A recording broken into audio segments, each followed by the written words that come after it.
When the lights went out and Michael Jordan was left alone at the United Center, he was doing something no one knew about.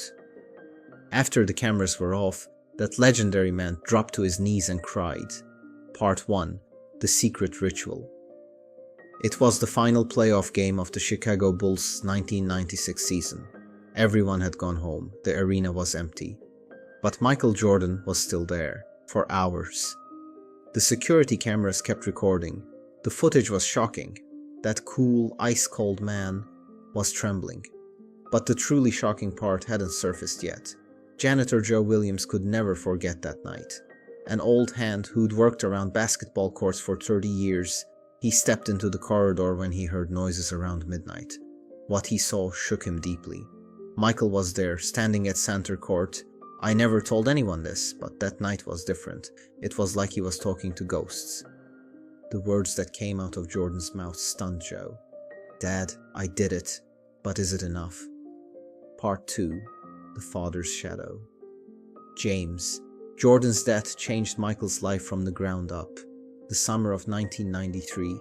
No one understood MJ's decision to play baseball. The media called it an escape. His rivals called it fear. That's where everything changed. After his father died, Michael Jordan couldn't sleep at night. And when he did, he had nightmares. Always the same scene. His father watching him, saying nothing, just shaking his head. "Not enough, son. Work harder." Even Phil Jackson didn't know this truth. The real reason Jordan stayed in the gym for hours after practice wasn't conditioning. He was trying to silence his father's voice. Part 3. The Midnight Phone Call. That night, alone in the United Center, Jordan's phone rang. No one knows this detail, because the caller was his father, James Jordan's closest friend, Fred Jackson. "Michael, there's something your father never told you." Jordan's hand trembled. "What do you mean?" "Hold on, don't miss this detail." Fred Jackson said that a few days before James Jordan died, he'd come to see him. "Your father wrote you a letter, but he was waiting for the right time to give it to you." "What did it say?" "That he was proud of you, and that you'd already proven yourself. That you could quit basketball because it was something everyone already knew. You're the best in the world." Part 4. Secrets in the Dark. That night, Jordan received a letter. With trembling hands, he opened the envelope. His father's handwriting, the familiar scent. "My son Michael, if you're reading this letter, it means you're living in my absence now. There's only one thing I want you to know. You've already proven it. From now on, play only for yourself, not under pressure, with love." "Dad, you haven't seen the biggest surprise yet." There was a small note on the back of the letter. "P.S. Wear number 45. For me." This was the real reason Michael Jordan wore number 45 when he returned in 1995. The media called it a show of respect. In truth, it was his father's last wish. Part 5. The Secret Conversation. That night in the arena, Jordan spoke to someone else too. The Bulls' former doctor, Dr. Mitchell. There was a truth no one knew. The tremor in Jordan's right hand. "Doc, this trembling won't stop. I feel it in games. Michael, it's stress. Your body's been on alert since your father died. You won't believe it, but..." Dr. Mitchell was giving Jordan special medication, legal medication, but hidden from the media. For anxiety. Behind Jordan's clutch performances, there was in fact a great inner war. Right before every critical shot, I pause for a second. In that moment, I see my father. He asks, "Can you make it?" Part 6. Return to number 23. After the loss to the Indiana Pacers in the 1995 playoffs, Jordan made a decision. He would drop 45. He would return to 23. But behind this decision was an incident he never told the media. What you've seen so far is nothing. After that loss, while sitting alone at home, Jordan found his father's favorite book, The Art of War by Sun Tzu.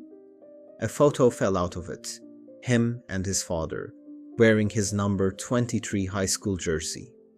On the back, his father's handwriting, "This number will make you great. Never let it go." In that moment, Jordan understood. Number 45 was a transition. His true identity was 23, and his father knew it too. Part 7. The Final Confrontation. Before the 1998 finals, Jordan experienced something he never told the media. On the night of the crucial game against the Utah Jazz, alone in his hotel, the phone rang. It was Phil Jackson, but what he said would shock everyone. "Michael, there's something you need to know. Krause, the general manager, is planning to trade you." Jordan almost dropped the phone. As security moved closer, Phil continued, "This is your last season, but we won't announce it publicly, because it could affect your motivation. So this really is my last chance. Yes, Michael, this really is the last chance. For you, for me, and for Dennis." Part 8. The Last Shot Moment. Game 6, Utah Jazz vs. Chicago Bulls. The final seconds. The ball in Jordan's hands. That famous last shot moment everyone knows. But what no one knows is that when Jordan caught that ball, the first thing that crossed his mind was his father. "Dad, this is for you." Facing Russell, the second thought that flashed through Jordan's mind, "This is the last time. If I miss, no one will know it was the last time." When they thought it was over, Jordan took the shot. It went in. Championship. But what happened in the locker room after the cameras turned off was never aired. Jordan sat in the corner, head in his hands, crying quietly. Scottie Pippen came over. "MJ, are those tears of joy?" "No, Scottie. These are farewell tears. To my father, and to this era." Final, the night janitor's testimony. Janitor Joe Williams was the last person in the arena that night. After everyone left, Jordan went back out to the court. He had taken off his jersey and was looking at the number 23. "Joe, come here," Jordan said. "Yes, mister." "Jordan, I'm never going to wear this number again. I just want to touch it, one last time." Joe Williams never forgets that moment. Michael Jordan, the greatest basketball star in the world, was like a little boy that night, fragile and alone. "My dad was watching me, wasn't he, Joe?" "Of course, Mr. Jordan. He was always watching you." Jordan smiled. For the first time that night, a genuine smile. Everyone had learned the truth, but the real shock. There was one last detail Joe Williams never told. As Jordan left after laying down the jersey, he handed Joe an envelope. "If I ever come back to basketball, give this to me. If I don't, burn it." The envelope is still with Joe, because when Michael Jordan returned in 2001 wearing a Washington Wizards jersey, Joe forgot the envelope. What's inside? No one knows. Joe Williams passed away in 2019. The envelope was lost with his family. The voice on the phone was familiar, but maybe it will never be opened. Maybe Michael Jordan's greatest secret will remain forever hidden with that envelope. And maybe that's for the best. If it were you, would you open that envelope? Or should some secrets remain secrets forever?